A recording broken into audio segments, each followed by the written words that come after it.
Well, first of all, welcome. We are so happy that you are joining us. And it's interesting that we got to this briefing because we typically hold these specifically for candidates for office in our state, which we did hold in August, and we had over 100 different people come and participate, and we were very excited about that. But then we started to think and actually got some requests from those in the more general public or those other education stakeholders who said, we'd also like to learn more. We see your primer. What could we learn about? And so we're really excited that you all are here with us at really our first general public, I guess, forum of this like this, even though we hold many different events each year. And so we hope that you will jump in and learn with us. As I look at the different topics that you're mentioning across that you are dealing with, from equity to mental health to broadband, and obviously many of those are just exacerbated right now by COVID, teacher retention, all of these things. Those are very much what we will do some talking about today, and also acknowledge that for the forum, those are priorities. So very happy that you're here. I know that we have one of our board members, Margaret Arbuckle, will be joining us, and we're also delighted that Maureen Stover from our advisory board, who's also the North Carolina Teacher of the Year, is with us today. So thank you all so much, and we're just delighted to get started here. So continue to put your information in the chat, and you'll notice that we will use that. Now, the 2020 Education Primer is almost a book, really, if you think about it. This is a tremendous amount of information on key policy issues. And our goal for this document is for you to have it as a resource. If you just want to know how different things work, what you want to learn, how this works in North Carolina, this is a wonderful document for you to use as your reference. And today we will go through several key areas, and then we'll point you back to the primer for others where we know you might want to dig in more. But there's a lot of opportunity there for you as you go forward. This is available on the forum website. And again, something you can also share with others who want to learn more. And Lauren just shared that in the chat, the link to that document that you can download. I know that many of you have been using Zoom or other features and other platforms a great deal right now, as all of us are. I do feel at the end of the day a little zoomed out sometimes. But we wanted to share with you the features that we'll actually be using today. Specifically, the chat, we'll ask you to share in the chat, but you can also ask questions of us, and several of us from our forum team are here and we'll be trying to capture those. We will probably answer those at the end of each section, but we have broken up our presentation today into many smaller sections so that we can address questions as they come up at the end of those sections though. So don't worry if you don't get an answer or we don't address it immediately. And in some cases, one of our team members will actually point you to a resource in the chat while everything's going on. So you'll notice a lot of tag teaming here, which brings me really to our next point, which is that we have a wonderful team from the forum that we are so pleased to have together today. So you will get to meet Lauren Fox and Lindsay Wagner, who will be presenting along with me, Mary Ann Wolf. But we also have Ashley Kazoo, Lauren Bach, and Elizabeth Paul, who are working in the background and have done a tremendous amount of work to make this day possible. We also want to thank the Borough's Welcome Fund, who has helped to support our ability to bring this to you. So thanks to our team for all the work, and we're just thrilled to be with you. We do have a very action-packed agenda today. You will notice that we've pulled out what we think are the most helpful data points, but also just what are policy issues that many of you, especially looking at the roles that you have, are going to want to address in the coming months and years. And so we've tried to pull out what we think will help you just from some of the data points, but also how do we approach funding? How do we approach accountability? And a lot of times this just allows you to really cement things you think you know somewhat about, but also others you might say, oh, I really haven't thought about that, or I haven't needed to know that before. So we appreciate that. I also, once again, want to go ahead and appreciate all of those who are running for office and have joined us today. I do also, I'm here today as the forum executive director, but I am also on a school board, and I always will say the steepest learning curve of my adult life was running for office. And I just want to thank all of you that are diving in and doing that. But I love today that we're having candidates and so many wonderful education stakeholders together. So with that, I'm actually going to turn this over to Lauren Fox, our Senior Director of Policy, to jump right in on the demographics. So thank you so much. Hi, everyone. Thanks so much for joining us. So like Marianne said, I'm going to start with talking about some demographic characteristics of the students in North Carolina. But before I dive into that, we'd like to start with a little trivia poll question. So that will pop up on your screen, hopefully. And this question is, approximately how many K through 12 students do you think we have in North Carolina's public schools? And this is both traditional local education agencies and charter schools.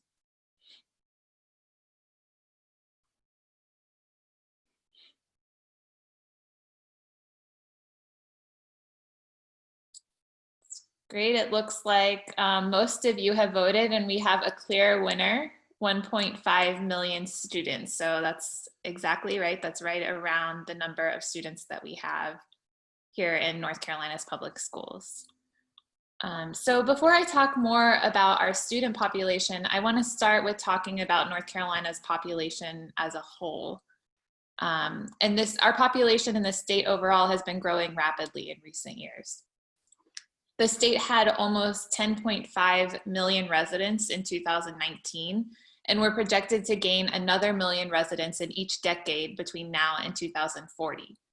As you can see in this graph here that was created by Carolina Demography, most of this growth in population is a result of people moving in from other states. So we do have a lot of immigration as well, but most of this is in migration from other states in the country.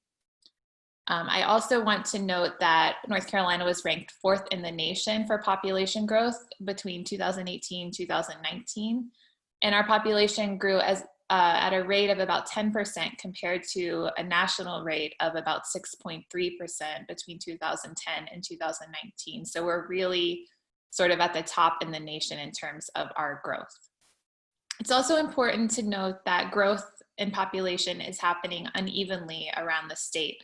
So I'm really happy to see that we have people joining us here from all corners of North Carolina, and you all can probably attest to the fact that in our urban areas like Raleigh, Wake County, Charlotte, and their surrounding areas, as well as Durham, Wilmington, we're seeing a lot of population growth. We're expanding very rapidly.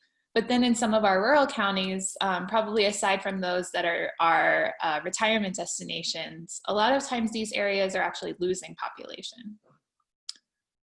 So we'll see what happened, how that's reflected in our student enrollment on the next slide. So overall, I think this chart is really interesting because you would expect, I think, this population growth to be reflected in our public schools. And it has, but it's not happening evenly across all schools. So when you look at all local education agencies, and this is excluding charter schools, between 2008, 2009, and 2018, 2019, the population, student population actually has not grown very much at all. So most of this growth in our public school student population is happening in our charter schools, which you can see in the bottom row there, that's grown from about 30,000 students to over 100,000 students. And Lindsay will talk a bit more about that in the school choice section about why we've seen this growth. You'll also notice that when we look at individual local education agencies, growth, like I talked about with our population overall, is happening a lot more in our urban school districts.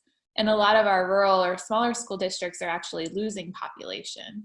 And when you think about what impact this has in a district like Vance County, for example, that has fewer than 8,000 students, a loss of 2,000 or even 1,000 students is really significant overall in terms of the population that they're reaching and the funding that they have to provide opportunities for their students.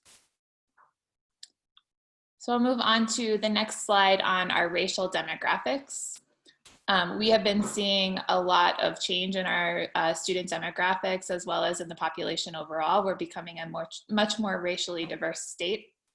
In 2019-2020, the traditional public school population, which you see on the chart on the left, was about 46% white, 24% Black, 19% Hispanic, 4% Asian, and 1% American Indian. On the right, you can see that our charter school demographics are pretty similar to those of the traditional public schools. We have a slightly higher proportion in our charter schools of white students and a slightly lower proportion of Hispanic students. So it's important just to think about what this means overall as we go through other sections of this presentation. We think about racial equity and providing educational opportunity to all of our students. And I want to think about this population, the student population, which is now less than 50% white, particularly when we think about our teacher population, which Marianne will talk about a little bit later, which is actually still about 80% white. So now I will turn it over to Marianne to talk about our student performance. Thank you so much, Lauren. And I will remind everyone to feel free to add questions in the chat or in the Q&A, and we will make sure to try and address those. And so right now, in terms of student performance, we're going to spend a little bit of time thinking of metrics that are more national in nature. How does North Carolina compare? But then later on, we will dive in a little bit more to some of the specifics about how North Carolina utilizes grades and other things. So Lindsay will cover that later. The first assessment that you may have heard about at different is around NAEP, which is the National Assessment of Educational Progress. This is a test that is congressionally mandated for the past many years, but specifically in math and English. And so that's where we see those grades. And typically this is handled through a sampling of students across the states. And so there are some trends that are worth pointing out here, which is in North Carolina and Texas for a long time had really big gains in the 90s. And overall, we've had higher gains in math compared to reading. North Carolina students scored at or above the national average since 2000. But what really becomes interesting is when you look at where we are in terms of this. So the next slide actually shares where we are with NAEP math. And math is, again, our stronger one. We have seen this is the proficiency for the past many, many years. And in general, this is where we're higher. The fourth grade math proficiency has been above the national average since 2000. And then the eighth grade math proficiency has been at or above the national average in general, but then we did fall some around 2015, and now we're starting to go back up again. But it's really important to note when you look at these graphs that we're talking about in the 40 to 45% range for math, and even lower when you look at eighth grade in terms of proficiency. So while we are doing okay compared to the national average, you can tell, as you look at that, that in terms of all of our students, we still have a long way to go if in using NAEP as a measure, but this is helpful in terms of comparing us with other states and the national average as well. In terms of reading, it's always been a little bit lower than our math proficiency, and we seem to kind of flip-flop whether we're right above or right below the national average. But we have been doing a little bit better in recent years in terms of being above that for fourth grade. Our eighth grade reading proficiency, on the other hand, in general, has been lower than the U.S. national average, although in recent years, as that U.S. national average went down, North Carolina has been steadily climbing. Once again, though, you will notice that we're talking about scores around 40%, and even lower with eighth grade. So, this is an important thing to look how we compare across the country, but also continue to demonstrate that we have a long way to go in a lot of ways. Another measure that we often look at is SAT. So many of you probably remember taking the SAT test and you were applying to college, and we know that about 47% of North Carolina high school graduates took the SAT. And so we have seen that the mean SAT score was 1091, which was a little bit higher than the national mean score of 1039. So again, it's just a way for us to say, how are our students doing compared to students in other states? When we break this down, though, into racial demographics, we do see a significant difference between our white students and those who are Black, American Indian or Hispanic. And so those gaps are something that, when, as Lauren pointed out earlier, there are things we want to be kind of watching as we go through this.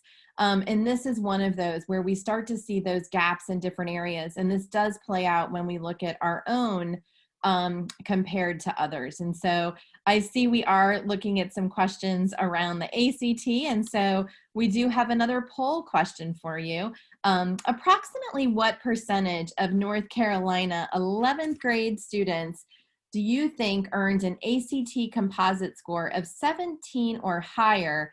And the reason that's important is because that meets the state definition of college ready, and that's a score you need to get into one of the UNC system schools. So let's give everybody a quick moment to go ahead and take our survey.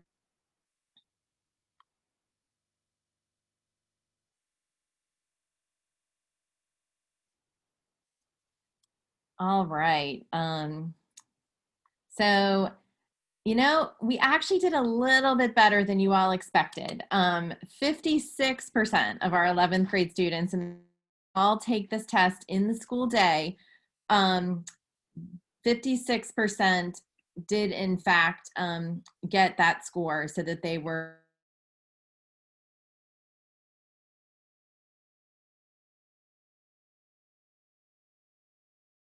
I wanted to just take a moment. Sorry. Can you all hear me again? I know I had a little internet issue.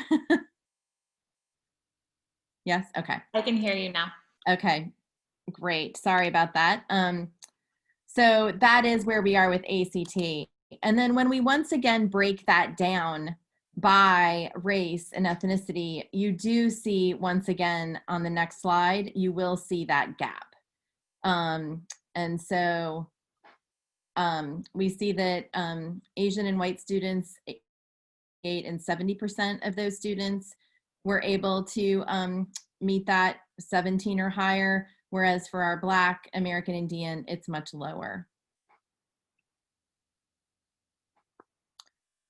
So continuing there, we did also want to go ahead and look at graduation rates. And Lauren, please jump in if for some reason I'm too choppy as well.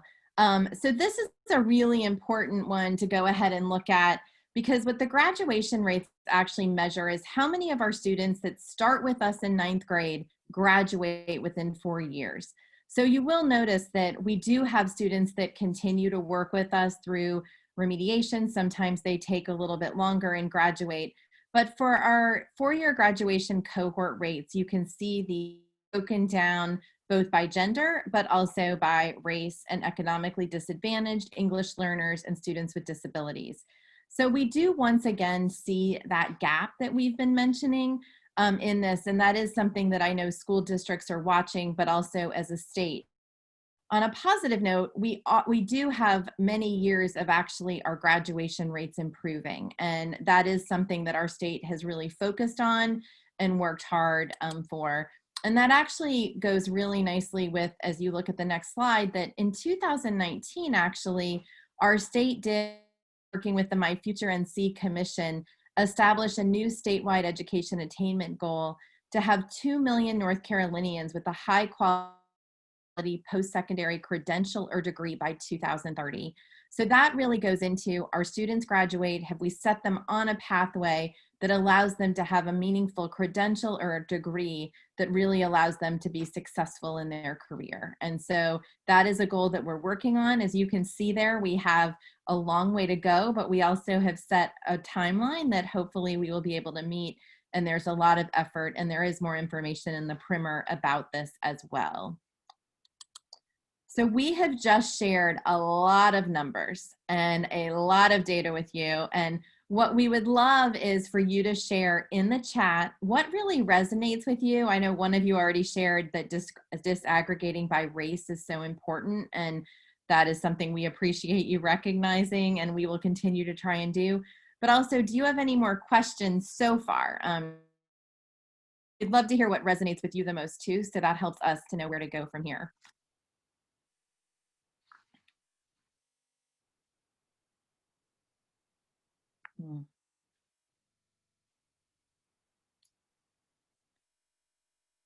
Excellent. So the lack of reading proficiency and the gaps, noting that growth in charter school attendance is significant as we look through that. And also this idea of when we look at student race, how does that compare to the diversity in our teaching workforce? And that is something we'll cover, but definitely seeing that many of these things are resonating with you all as well. So I think with that, I will actually turn this over to Lindsay Wagner, who is going to help us dive into the state and local role in education. Lindsay? Thanks so much, Marianne. Can everyone hear me okay? Yes, great. Well, I'm going to talk a little bit about the state and local role in education. So thanks again to everyone for being here today.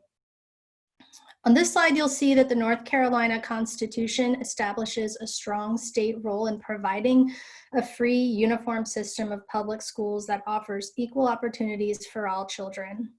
And so, as I mentioned, you can see that language on this slide. And then I'll move over to the next slide to tell you a little bit about how that the state and local role is further delineated. North Carolina's public school system is heavily funded by the state government. 66% of public school dollars came from the state in the 2018-19 school year, and also in that same year, local dollars comprised about 24% of public school budgets, and federal dollars amounted to 10% of total education funding for the state's public schools.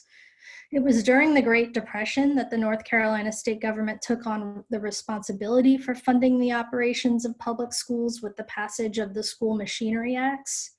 And it's important to note that as the state took on the role of funding a larger percentage of school budgets, it also assumed additional governance and decision-making authority. Since the passage of the Machinery Acts in 1933, North Carolina's state government responsibilities have grown to include most personnel issues, such as state salary schedules, standardized fringe benefits and retirement plans, personnel allocations through class size provisions and a variety of other allocation formulas, standardized testing policies, pay for performance rewards, and consequences based on student performance on tests, as well as certification and licensing standards for educators. So moving on to the next slide, I'll say that I'll explain a little bit about the role, what the different roles do in terms of state level entities play when it comes to education in North Carolina.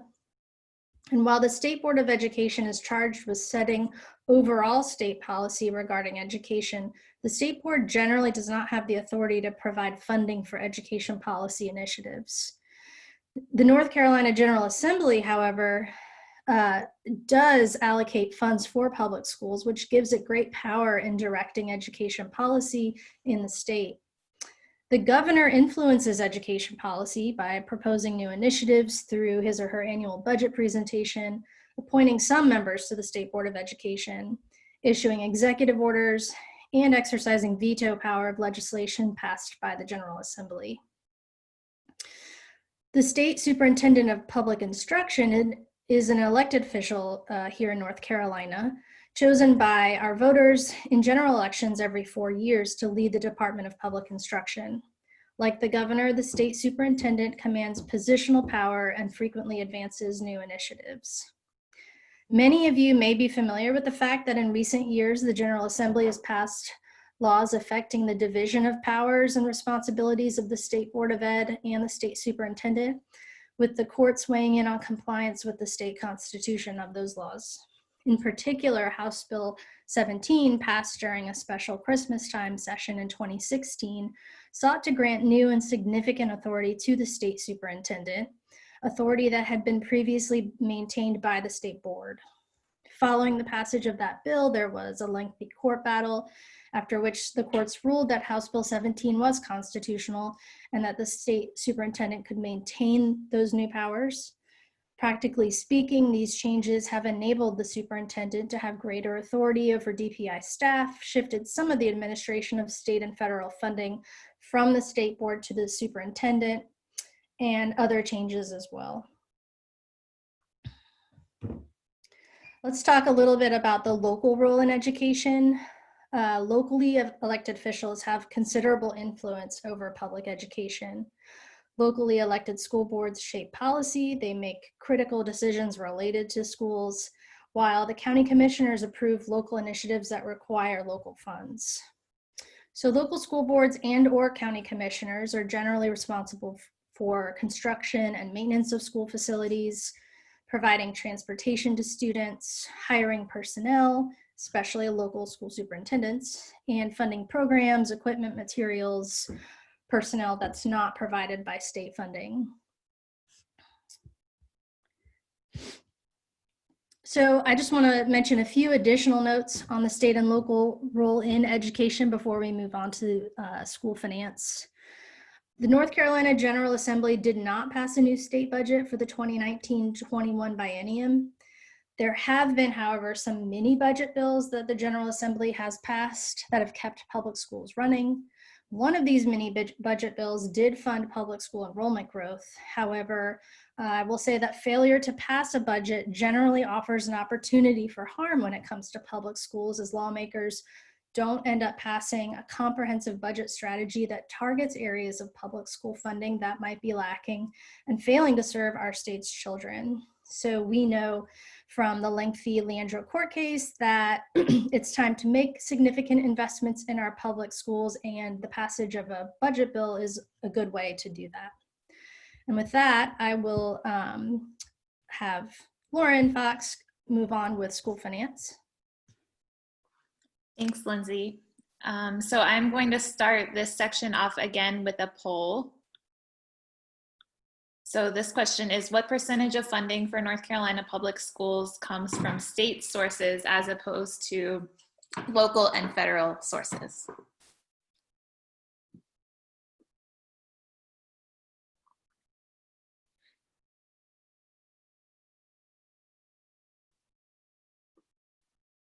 You all are good. Looks like the winning number is the correct answer. It's 66% in North Carolina. So you'll see this breakdown on the next slide. Like I said, 66% of funding for public education comes from the state, or that was the case at least in 2018, 2019. These numbers stay relatively consistent, but change by a percentage point or two.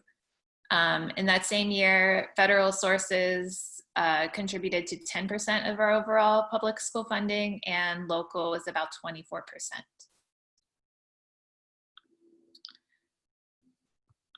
So I'm going to spend a little bit of time talking about what each of these sources fund. Federal funds totaled about almost $1.4 billion in 2018, 2019, and these funds typically go towards very specific categories. So we have funding for low-income students, which is our Title I funding. We have funding that goes towards children with special needs. There are also a number of grant programs that the federal government supports. And it's important to note too that with federal funds, these dollars cannot be moved around to other categories, so they must be spent on the specific purposes that they're intended for. Now I will move on to state funding. In 2018, 2019, the state spent just over $9.1 billion for public education. And as Lindsay discussed, state funding is as I discussed, state funding makes up about 2/3 of the overall pot. And this is a result of our policies that Lindsay talked about, including our state constitution and our machinery acts that mandate that the state be responsible for covering instructional costs for public education. So North Carolina is a little bit unique when it comes to our state role in education, in part because of those policies that mandate the state's role, as well as the fact that in North Carolina, our local education agencies do not have the power to issue their own taxes. So in other states, we have a higher percentage of funding coming from local sources if those districts are able to raise funding on their own. So state funding, as I had mentioned, sorry, can we go back to that slide? covers instructional costs, including salaries for educators and other support personnel, at-risk student services, transportation, as well as some supplemental funding for low wealth and small counties, as well as services for some of our special population students. So there's more that goes outside of this, but this is sort of, these are sort of the broad strokes of what is covered in our state funding. And local funds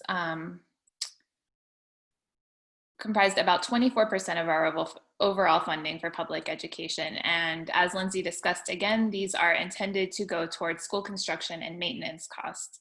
However, we have seen in recent years that local districts are oftentimes taking on a stronger role over the past recent decades in funding instructional costs as well, if those costs are not covered by state sources.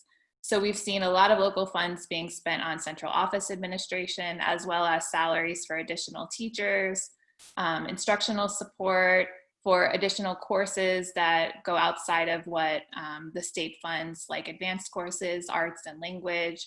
And most districts in the state also provide salary supplements to their educators to incentivize teachers to work in their district and raise that salary that is provided by the state.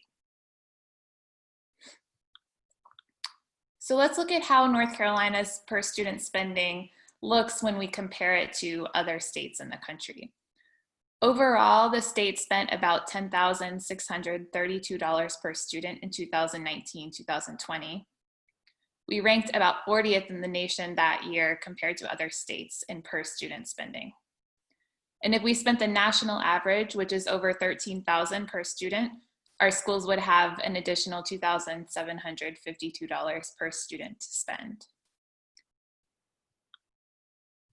I also want to talk a bit about inequities in school funding that we see across school districts. And, you know, even though the state is funding the majority of public school costs, the fact that local districts contribute to almost a quarter of that funding matters a lot when we think about the inequities that we see across districts.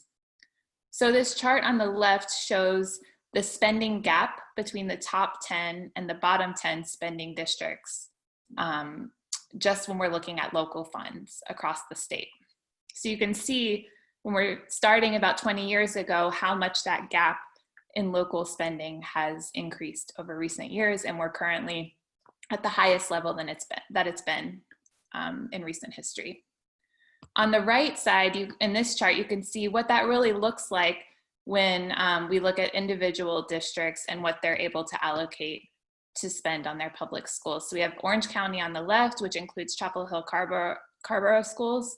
In 2017-2018, they spent over $5,000 per student in local dollars, and that's more than the 7 lowest spending counties in the state in terms of local spending for public education.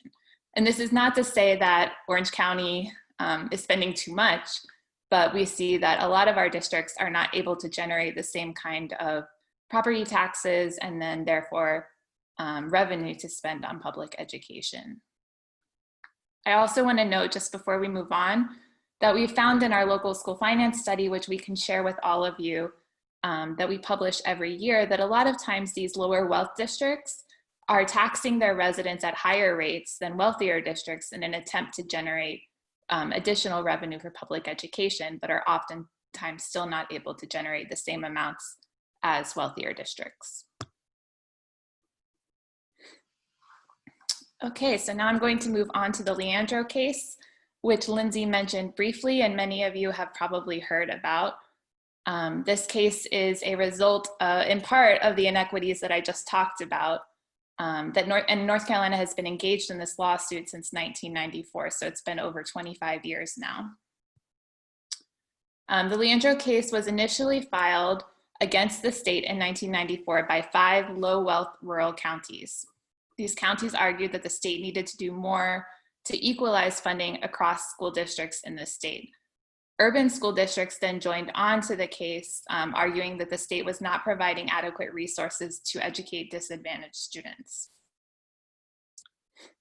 So we've had several rulings in the Leandro case, both at the North Carolina Supreme Court level, as well as in the trial courts. So the first ruling in 1997 held that every child in the state has a constitutional right to the opportunity for a sound basic education.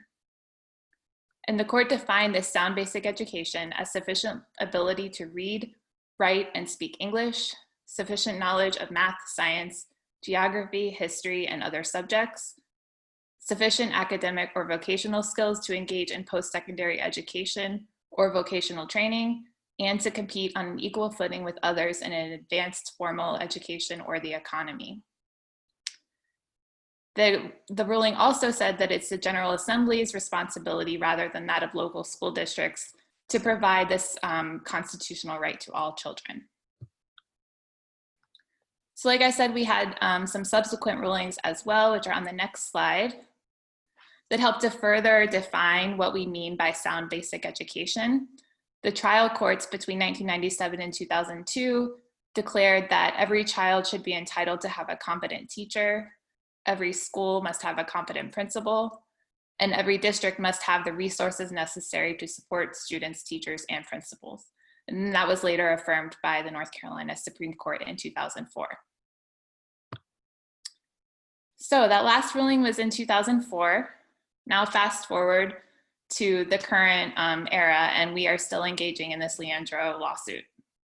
So Judge David Lee is the current judge who is presiding over the case. In 2018, recognizing that the state was still not addressing the constitutional obligation to provide every child with a sound basic education, Judge Lee appointed an independent consultant, West Ed, to conduct research and write a report about the state of, or the extent to which the state was making progress towards providing this sound basic education for all children. They also issued a set of recommendations in the report that I think is linked in our chat now that you can read if you want to read 300 pages. We also have some summaries on our website that I believe is also linked there. The report identified 8 critical needs for North Carolina students, including increased funding and resources, high quality teachers, high quality principals, early childhood, support for high poverty schools, a revised assessment and accountability system, supports for school improvement, and a plan for monitoring the state's compliance with the court order. So it's quite extensive. There's a lot of great data in there. We highly recommend that you check it out if you want to learn more about the inequities in our school system. We've also seen some additional developments since that report came out back in December 2019. In January 2020, the judge signed a consent order regarding the need for remedial systemic actions for the achievement of Leandro compliance. This consent order was basically saying, we recognize the issues that were addressed in the West Ed report, and we need to take action, the state needs to take action to address them. In June 2020, the parties in the case issued a joint report to the court on Sound Basic Education for All Fiscal Year 2021 Action Plan. So this plan is sort of laying out initial steps that they recommend for the state to take starting in 2021. And in September 2020, Judge Lee signed a consent order to approve that action plan. And I'll note that COVID has sort of thrown a wrench in these plans, but Judge Lee has been very clear that this should not interrupt the state's obligation to make progress towards Leandro compliance. And now I will turn it back over to Marianne to talk about North Carolina's teachers.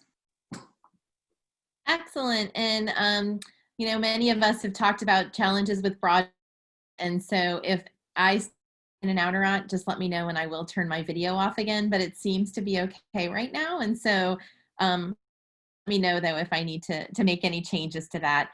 One of the things that we know is that the most important school-related factor in terms that affects student outcomes is our teachers. And so when we look at our teachers in North Carolina, sometimes I think we forget that we have 101,446 teachers in our public schools. So as you can see the breakdown between traditional public schools and charter schools. This is a huge amount when you look at what it costs in terms of education, but also every decision that we make related to our teachers affects many, many individuals. And so we're going to spend a little bit of time talking about those teachers. And you'll remember that Lauren mentioned that it's important for us to look at the breakdown. And so specifically, you'll notice that when we look at the demographics for teachers on the next slide, it doesn't necessarily align very well with the demographics of our students. So in terms of gender, not surprisingly, we do have a large majority of female teachers compared to male. But in terms of race, you'll also notice that almost 78% of our teachers are white, about 16% are Black, and then 6% are other. And so when we look at our Latinx and Asian and other racial groups that we shared earlier in terms of our students, you'll note that there's a significant discrepancy in terms of that representation. And so that is something that we know means a great deal to our student outcomes, regardless of race, is that we have a diverse teaching force. And I do think that is something both through Leandro, but also other efforts across the state, you will continue to see as being something very important that many are paying attention to. I also wanted to share a little bit about teacher recruitment and retention. One of the things that we know is that we are facing great challenges even before COVID in terms of recruiting and retaining our teachers. And this is for many different reasons. We do have a growing student population, especially in our urban areas.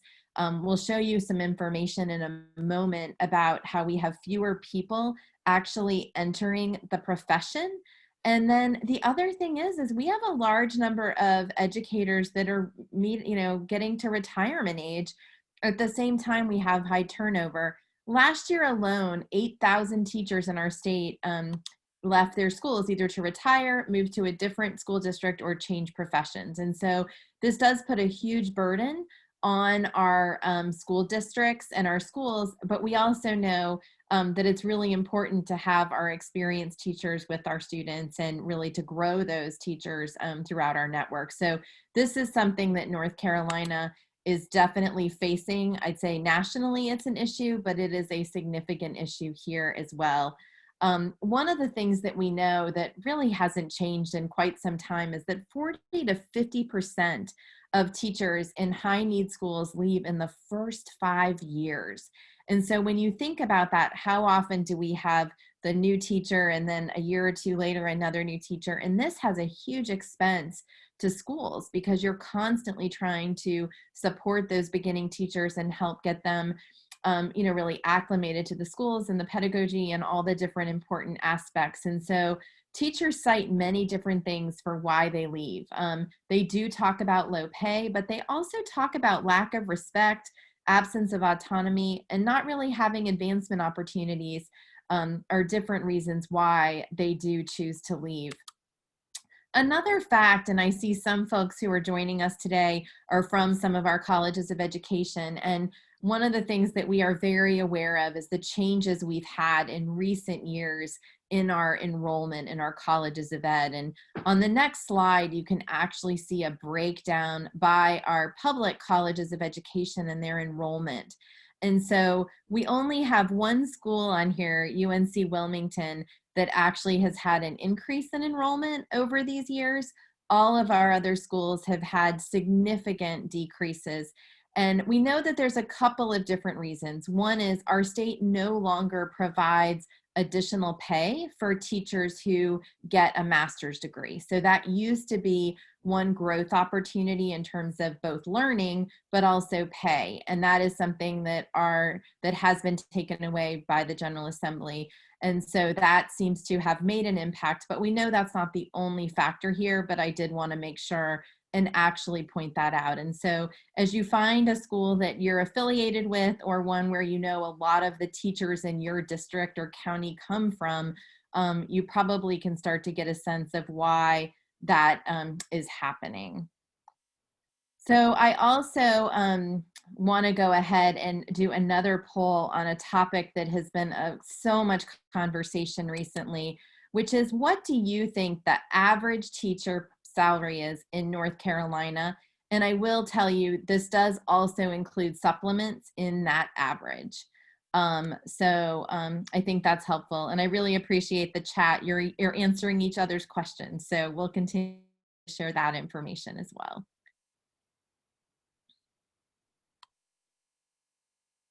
And I have to agree with Lauren's comment earlier. You guys really know your data here. I'm impressed. You are correct that the average teacher salary in North Carolina is $53,000.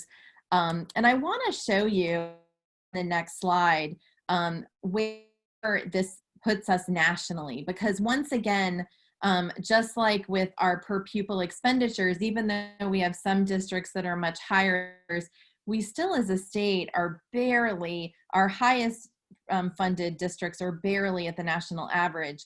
And when we look at teacher pay, we see some similarities.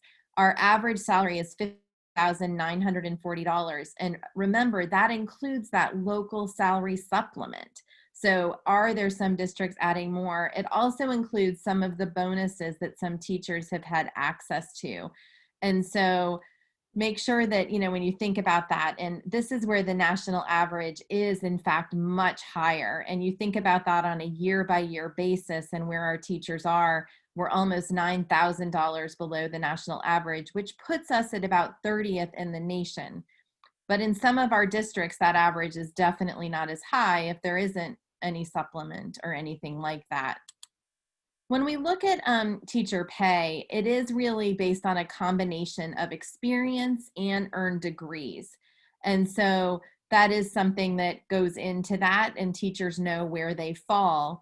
The other thing is that one of the ways that teachers can earn additional funding is through national board certification.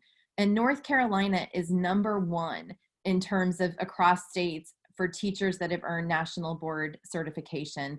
And this is a significant achievement. It is a lot of work. And this is something that the legislature has continued. And there are some loan opportunities for teachers because it does cost investment to become nationally board certified.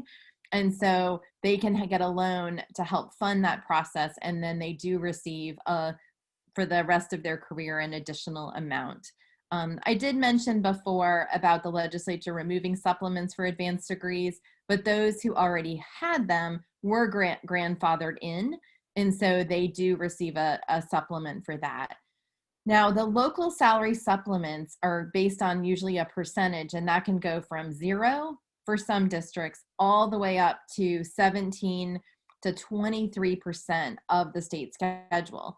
So you can quickly imagine what this means for districts offer that supplement. They might be able to attract teachers they're nearby compared to a district that doesn't offer a supplement. So that immediately increases the salary in districts that offer supplements, and many do. We did just want to share with you the standard salary for teachers with bachelor degrees. And so you can see that right now where that is. But you'll also notice there is a 9-year from 15 to 24 years of experience where there really aren't increases for a long time. And so it's important to note that as we look at this standard. And so that's just another piece of information that when you start to hear about it, you'll know you can go back to the primer, go back to our local funding report and find out more data and see, where that influence is. I want to encourage you to continue also to put your questions in the chat. I see that our team is answering and sharing resources right and left, and we'll make sure to pause to address any that need to be addressed verbally as well. The other thing we wanted to share with you is just a sample of local supplements so that you have a sense of how this varies. And it is it is significant. So a Caswell County or an Allegheny at 0 or 500, or a Greene County at 991. And then you look at Charlotte, Meck, and Wake are well over $8,000, and that's every year. So when you think about that over a career or over many years of teaching, you can see how that might attract or might allow a district to attract teachers, especially in the areas that are hardest to find people to be their teachers. So this is really important. So with all of that information, I would love for you all to share, what do you find most relevant? So put this in the chat. What do you find most relevant to your district, your county, or your region? And then also, what questions do you have? And so I'm going to pause here because some others, Lauren, Lindsay, did you notice any question? I see a lot of people answering within the chat, but I wanted to make sure I actually paused long enough so we could see. There was an interesting question, I think, that we don't have the full answer to, but about teacher turnover rates and whether they vary by teachers' racial demographics. So that's something that we will follow up with the data that we have. I will say that we know nationwide there's been a lot of research on teacher attrition rates being higher for teachers of color. I also want to note that there are certain regions of the state that have higher teacher turnover rates. So particularly, I believe it's the Northeastern region and the Sandhills region that have higher rates of teacher turnover than other parts of the state. And that's something else that we can share with all of you. There was also a question about whether teacher salaries included the local supplements. Yes, they do include local supplements. They include bonuses. They include any kind of supplemental pay. They do not include benefits, so health insurance and retirement contributions are not included. Anything else that we need, that anyone else has seen? I think that, but I am really appreciating the different observations that are being made.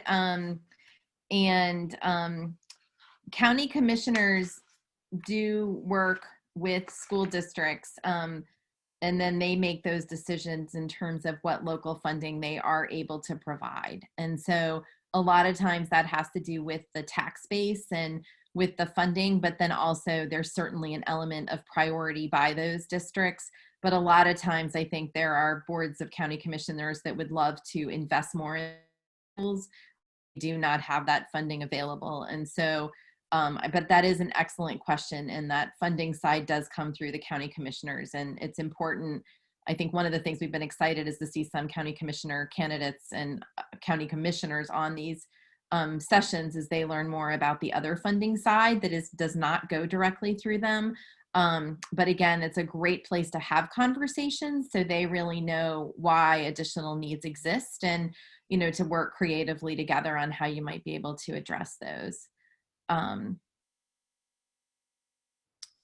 There's a question about whether there's national programs that are strong examples of recruiting and retaining teachers of color. That's a great question. One of the programs that I know about is actually based in North Carolina, and that's Profound Gentlemen. They focus on recruiting and retaining male teachers of color.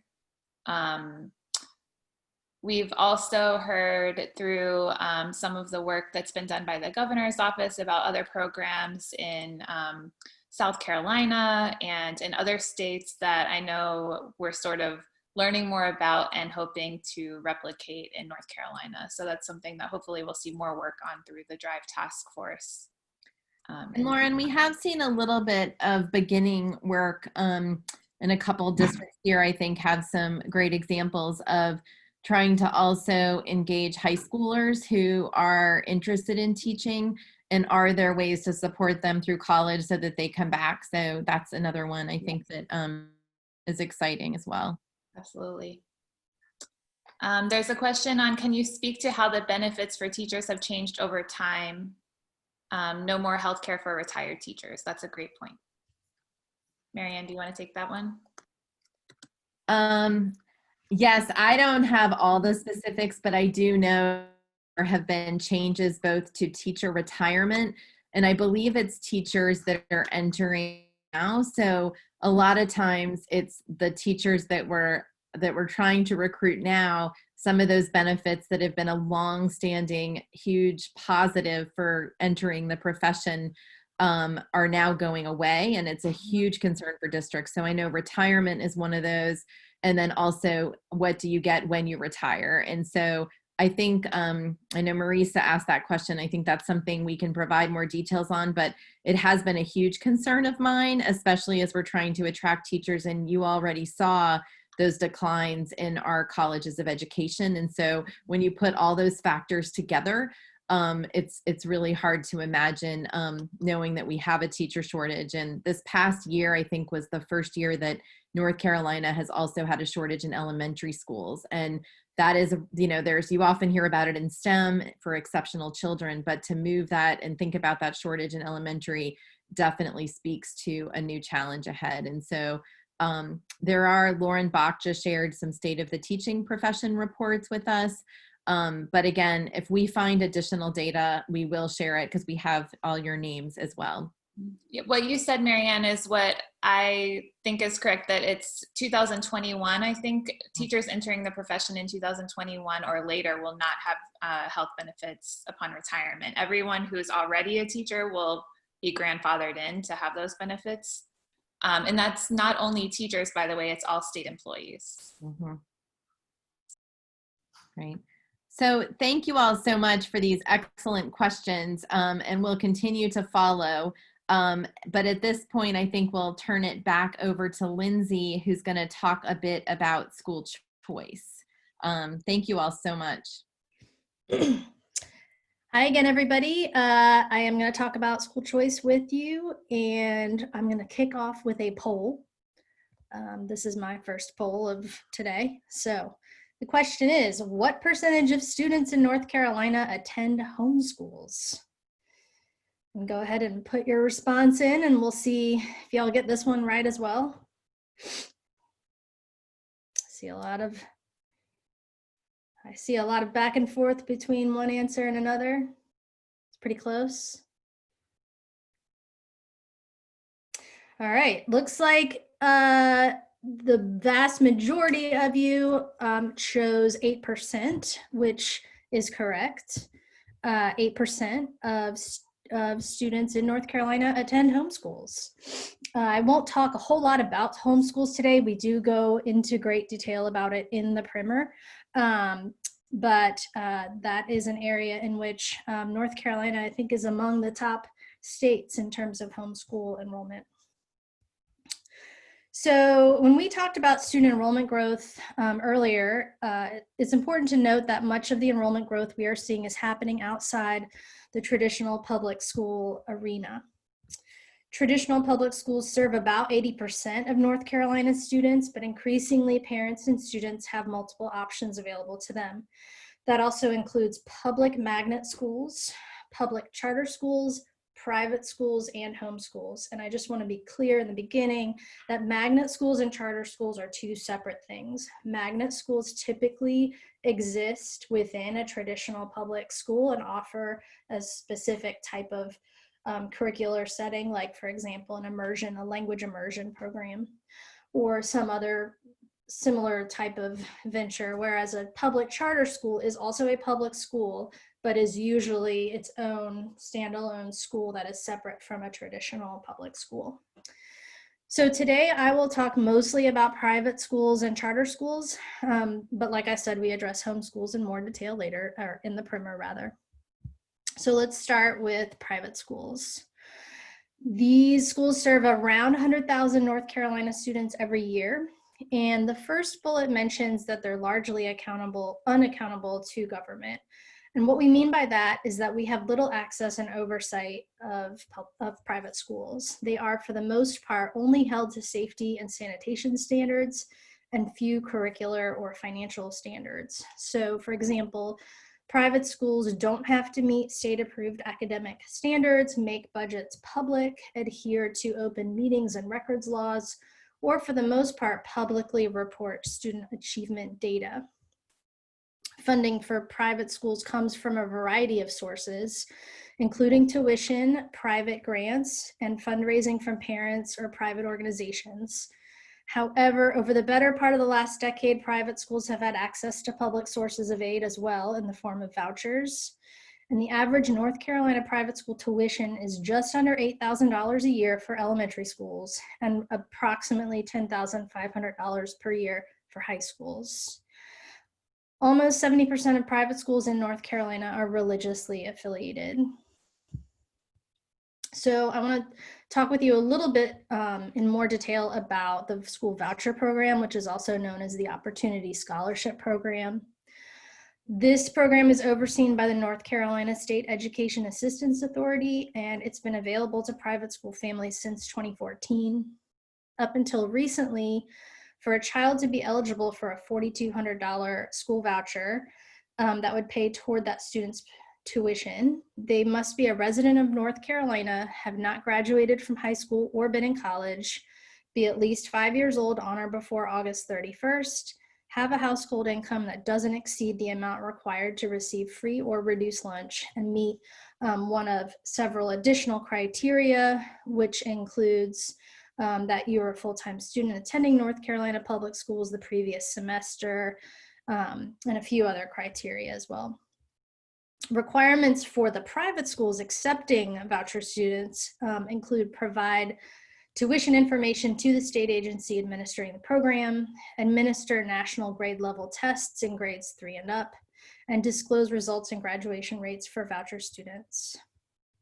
In 2015, the North Carolina Supreme Court ruled that the voucher program was constitutional, despite claims by those who brought a lawsuit that it was unconstitutional to send public dollars to private schools. So if you'll move on to the next slide. In the wake of this Supreme Court ruling, the 2015 state budget added $6.8 million for vouchers in 2015-16, $14 million in the following year. In 16-17, the total support for the state's voucher program reached $24.8 million. In 17-18 and onward, for 10 years, the General Assembly appropriated a $10 million recurring increase per year for the Opportunity Scholarship Program. And for 19-20, the legislature appropriated $64.84 million for this program. And by 2027-28, there would be approximately $145 million in public funds appropriated to private schools. So between the time we put together this year's primer and today, the North Carolina General Assembly convened and made some changes to the Opportunity Scholarships Program by way of their COVID relief bill. And using the pandemic as justification, the General Assembly expanded the voucher program further, using more than $80 million that had built up over the years in unspent funds in the Opportunity Scholarship budget.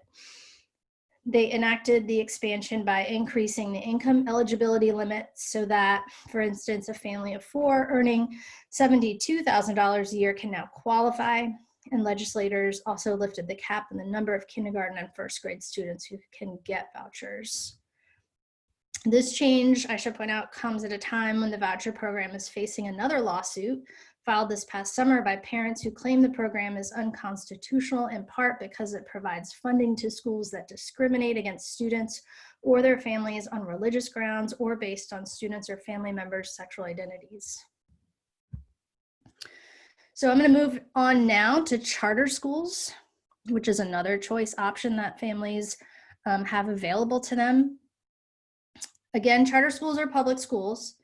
They are government authorized, publicly funded schools governed by independent boards. They are typically created when a nonprofit organization applies to the state for a charter, which allows the organization to enroll students and receive state funding, much like district schools do. The original intent behind the creation of charter schools was for them to serve as laboratories of innovation, free from a lot of the bureaucratic requirements that typically exist for traditional public schools, so that they could experiment with curricular innovations that would then be scaled up to the traditional public school sector. Charter schools operate without the same district level oversight as traditional schools, and with a lot of autonomy over many areas of school finances, operations, staffing, recruitment. So people often try to put charter schools in sort of one category or the other, public or private. Once again, they are public schools, they receive state funding. They are required to administer and report the results of state mandated end of grade and end of course tests. And they receive report cards like other public schools. But That doesn't mean they function in all ways like public schools.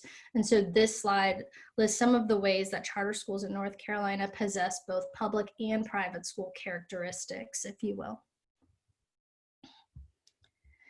On the next slide, you'll see this map that shows the percentage of public school students in charter schools by county. As you can see, the percentage varies widely by county. In 2019, the percent of charter school membership varied from 0% in some counties to as much as 17% in Durham, 24% in Northampton, 28% in Halifax County. And all of this data is publicly available on DPI's website. There are now nearly 200 charter schools in North Carolina. Until 2011, North Carolina was capped at just 100 charter schools, but the General Assembly lifted that cap at the time. Charter school applications are received and reviewed by the North Carolina Charter School Advisory Board, which operates under the State Board of Education. That body recommends applications for approval to the State Board. They are overseen by their local nonprofit boards as well as the state's Office of Charter Schools. And when problems related to fiscal, governance, or education arise for charter schools, the Charter School Advisory Board must review those problems and determine how to handle them. Charter schools that run into significant problems with regard to management, finances, or students' academic achievement can have their charters revoked by the state, and that has happened many times over the years.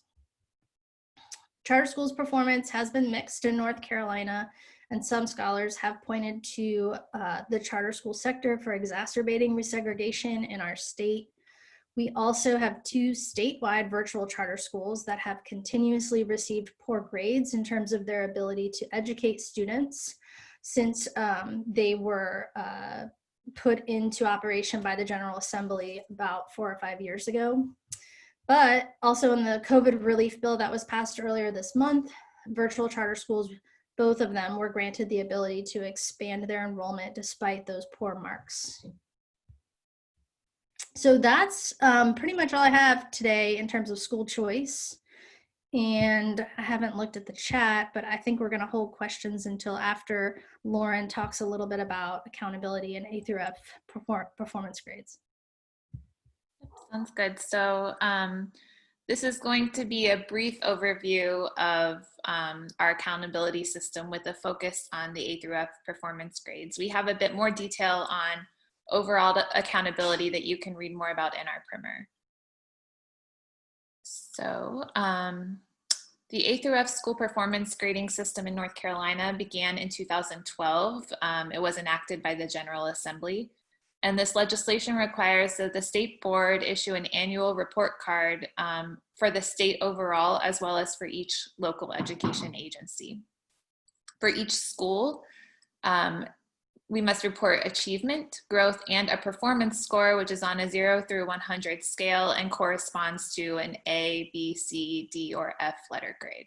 This performance score, which really gets the bulk of the attention when these report cards are reported out, relies about 80% on achievement and 20% on growth. So I want to talk a bit more about what achievement and growth mean when we're talking about student performance. So we have this cartoon here with our hypothetical North Carolina student, Amy. And it says that if Amy starts 5th grade doing math at a 1st grade level and finishes 5th grade doing math on a 4th grade level, when looking at her performance score or her achievement score at the end of 5th grade, she's performing below grade level. So she would be seen as not proficient. But if you're looking at her growth over the course of the year, going from a 1st grade reading level to a 4th grade reading level, that's a tremendous amount of growth that's happening. So, so there's been a lot of debate about whether we should rely more on achievement versus growth when we're thinking about measuring how well schools and students are actually performing.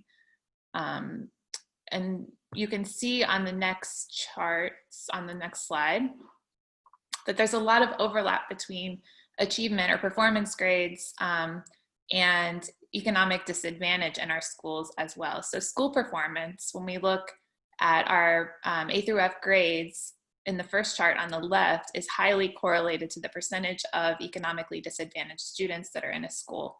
So the blue bars are schools that have 0 to 50% students who are economically disadvantaged, and the green are 51 to 100% economically disadvantaged. So it's almost a perfect correlation. But it's really interesting when you look at a 100% growth score formula. Instead, there's actually not a lot of difference between the higher and lower poverty or economically disadvantaged schools when it comes to how much students are actually learning and growing over the course of the year.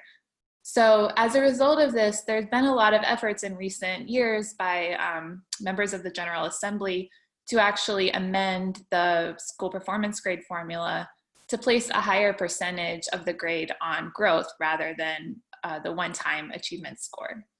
But so far, we have not seen those attempts be successful. So currently, we're still on the 80% achievement and 20% growth formula. And I will note, leading into the COVID-19 section that Marianne will take over, that we do not have performance grades for 2019 since state testing was put on hold for that year. So now I'll turn it back over to Marianne. Thank you so much, Lauren. And it's interesting that, of course, this is the section that we would never have had in previous years, and yet almost every single thing we've talked about has somehow been affected by the current pandemic. And so we've been trying to point those out, but we also realized there was a good reason to go ahead and talk about this, because it's not only what districts are going through right now, we have to start thinking about what we're going to need to do as we hopefully come out of this pandemic in the coming year. And so there's a lot of different things we're sharing here. We are going to start with what I believe to be our last poll today, and wonder if you all know what percentage of schools started this school year in Plan C, which was all remote learning.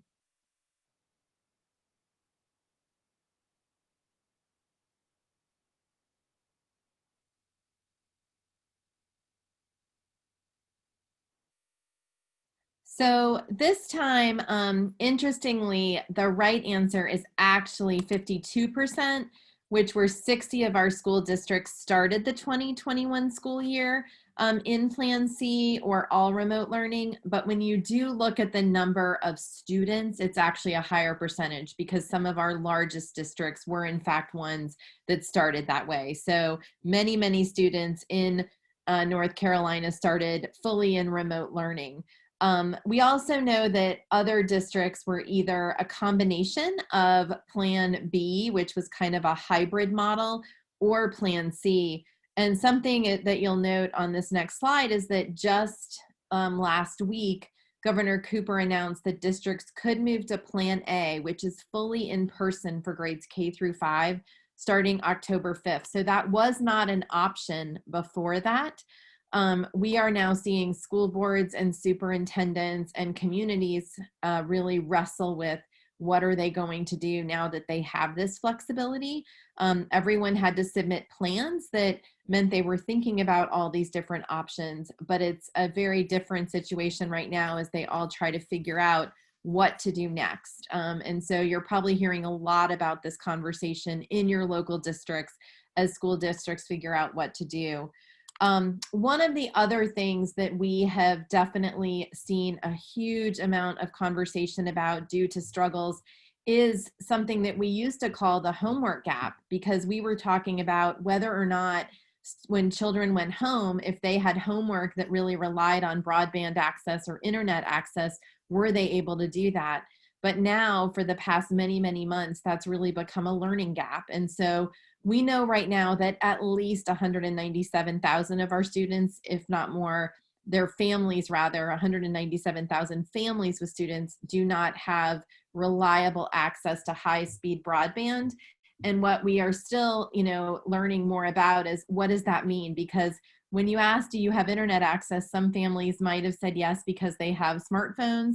Others might have one device, which if you look on the next slide, you'll see is another huge gap. And so districts have been working tirelessly and lots of efforts across the state to try and help to address the broadband gap, but also then many school districts have purchased Wi-Fi hotspots. They've been able to, they have buses they're putting in different places that provide internet access and using as much publicly available Wi-Fi as possible. And so those have been really significant efforts, but we still know that we're not able to have every student connected. And this once again varies both by district, but also is probably expanding the gap as we go through this. And so these are really important data points to be thinking about, especially as we come back.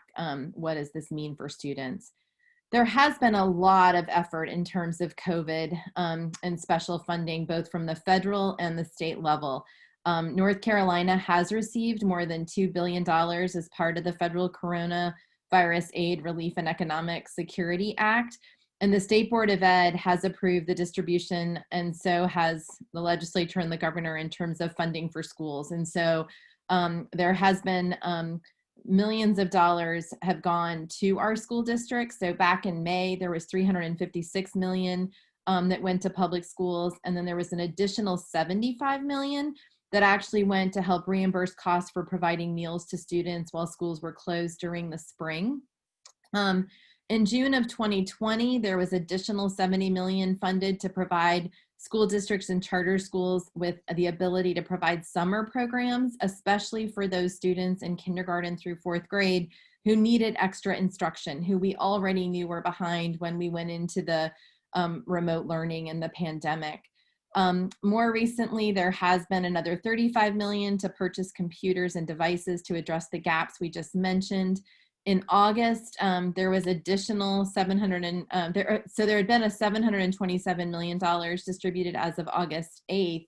But then there has been additional funding recently to support students most impacted, to support additional connectivity from the personal protective or PPE, and also supports for exceptional children. So there really has been a lot of funding going out, but when you talk with districts, you quickly realize that they just have so many expenses that are different.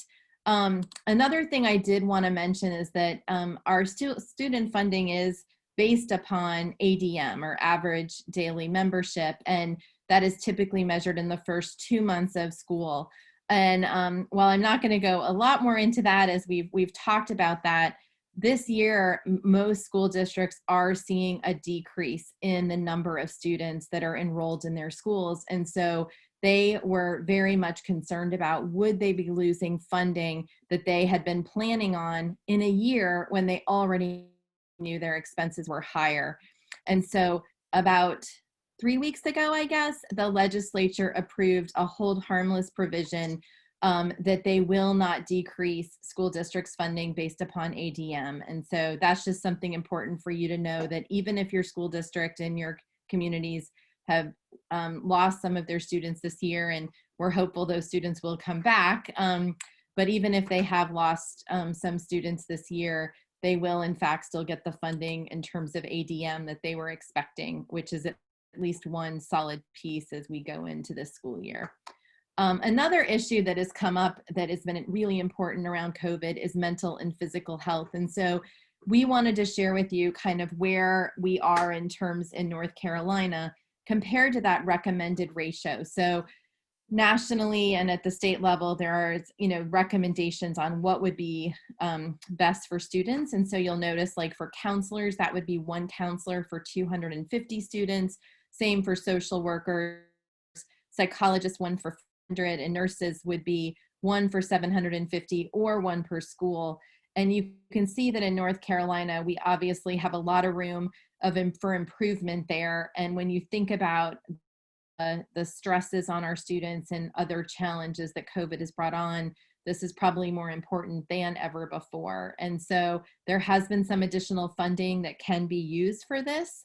But at the same time, this is good data no matter what, as we think about how we guide our students on pathways, how we support the whole child, the social emotional learning. So again, just some really important data here for you all to consider. We did want to mention, because we have talked about accountability, and Lauren referenced this just a little bit, that the U.S. Department of Ed did in fact give North Carolina a waiver for our state test in spring of 2020. But right now we have, so far, the federal government has said they're not going to grant waivers, and DPI has recommended that students take standardized tests. And so how we do that and what that looks like, and there are slowly recommendations coming down, but this is definitely something that's worrying districts, I think, as they're definitely implementing learning in new and different ways. And as of now, those requirements will not be amended for the coming school year. So that is a lot of information. And I did want to give you one more chance to say, to kind of think about, what do you see most important for your community or your constituents? We just shared a lot around school choice, around school accountability, and around COVID. And do you have any additional questions?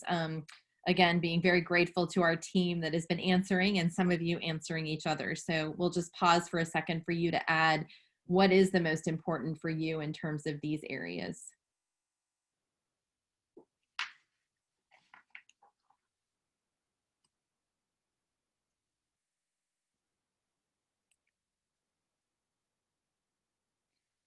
Yeah, Lane is sharing the student learning loss, and how are we going to really make sure that we understand what we haven't covered, what some students weren't able to engage in, and how are we going to address that going forward, and how much have we widened the gap, as well as just overall, I think, are just really important pieces. Others are talking about how do we safely and effectively have a process of getting children back into schools. I think every district across the state is trying to wrestle with that if they haven't started that process yet. But even if they were already in hybrid, it's what do we do next? The mental health effects of both. And I really appreciate Jennifer mentioning students and staff, because that is something. Social emotional learning is about students and the adults, but also the mental health challenges with COVID are definitely not limited to our students. It's our families, it's our staff, and really everyone involved. So really appreciate those points. So that does bring us to our program today. And you all have asked excellent questions. The primer, as I said, is almost a book, but it is laid out in a way that you really can access specific data points and questions. But we would love for you to take our short evaluation. We were able to get information from previous sessions and continue to grow and improve. It also helps us to know what's really helpful for you as we move forward. So I'm going to pause for 1 minute and ask everybody, the public school forum in the chat just put the link to the evaluation.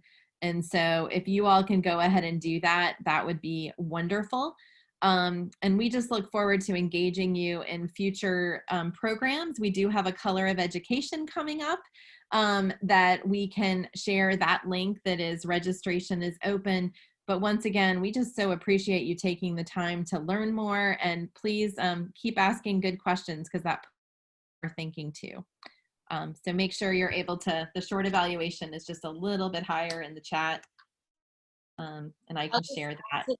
As well, I said this in the chat, but we will share the slides, which you can also access in the link that's on the screen, as well as a recording of this presentation. And we will go through all of the links that we've shared in the chat to send those to you via email as well, because there's been a lot of information shared. So, and if there's any other questions that you have, please feel free to reach out, and we will try to get answers to you as best we can.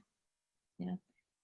And just thanks to the whole forum team for all this phenomenal information. My brain is once again very full.